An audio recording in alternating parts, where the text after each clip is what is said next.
Sahabat yang terkasih, saat ini kita tengah dihadapkan pada realitas pahit bencana alam yang kembali melanda. Laporan terkini menunjukkan bahwa sejumlah wilayah di Pulau Sumatera baru saja dilanda banjir bandang dan banjir kiriman yang sangat parah. Air bah datang dengan kecepatan dan volume yang mengejutkan, memaksa ribuan warga harus dievakuasi, serta menyebabkan kerusakan infrastruktur yang tak terhindarkan.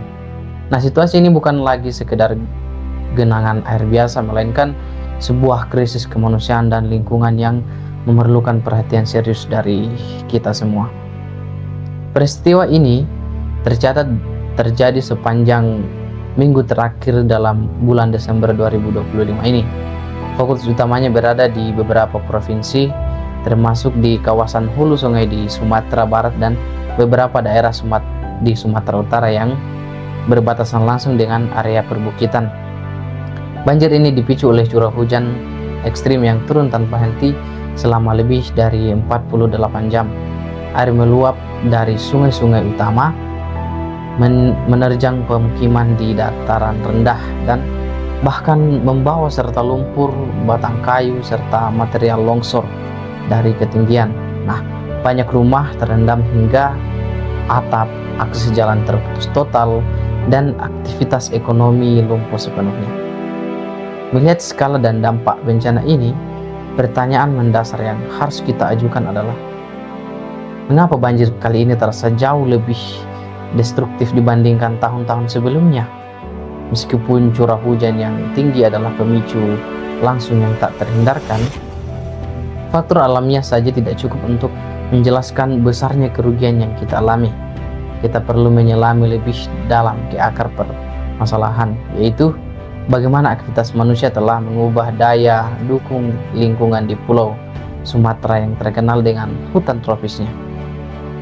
Fakta yang sulit dibantah adalah bahwa salah satu kontributor utama dari parahnya banjir ini adalah praktik pengundulan hutan atau penebangan pohon sembarangan yang terjadi secara masif selama beberapa dekade terakhir ini.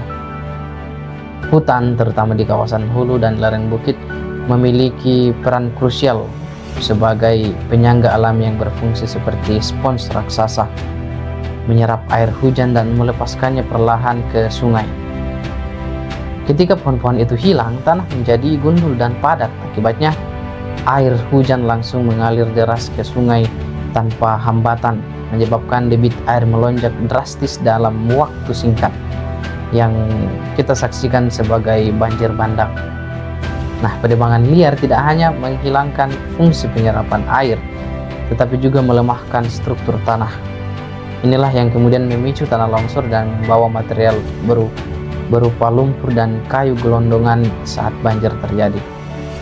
Lalu kayu-kayu itu tidak hanya merusak rumah warga, tetapi juga menyumbat jembatan atau memperburuk aliran sungai, menciptakan bendungan alami yang jika jebol akan melepaskan gelombang air yang jauh lebih merusak.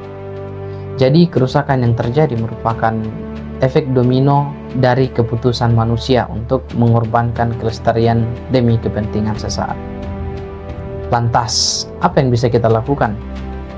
Secara mendesak, pemerintah daerah harus menegakkan hukum secara ketat terhadap semua pelaku penebangan liar dan memberikan sanksi yang benar-benar menimbulkan efek jerah. Dalam jangka menengah, program reboisasi atau penghutanan kembali skala besar harus segera diinvestasikan, khususnya di kawasan hulu yang kritis di sepanjang sempadan sungai.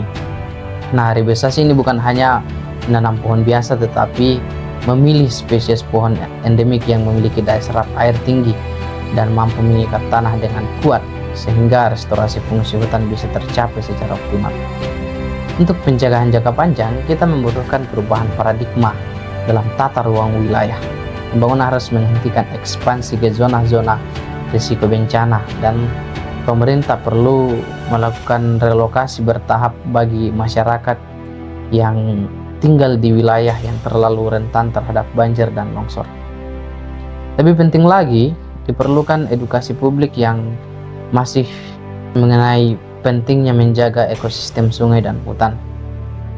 Masyarakat harus dilibat aktifkan dalam patroli hutan berbasis komunitas.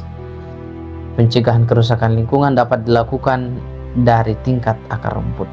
Nah, singkatnya, banjir di Sumatera itu adalah peringatan keras datang dari alam, bukan sekedar bencana alamiah, melainkan bencana ekologis yang diperburuk oleh ulah manusia melalui penggundulan hutan. Solusinya tidak hanya terletak pada bantuan tanggap darurat, tetapi pada komitmen kolektif untuk merehabilitasi hutan, menegakkan keadilan lingkungan, dan mengubah cara pandang kita terhadap alam. Jadi, mari kita jadikan tragedi ini sebagai momentum untuk bergerak, mengembalikan fungsi hutan sebagai pelindung demi masa depan Indonesia yang lebih baik dan lestari bagi generasi mendatang.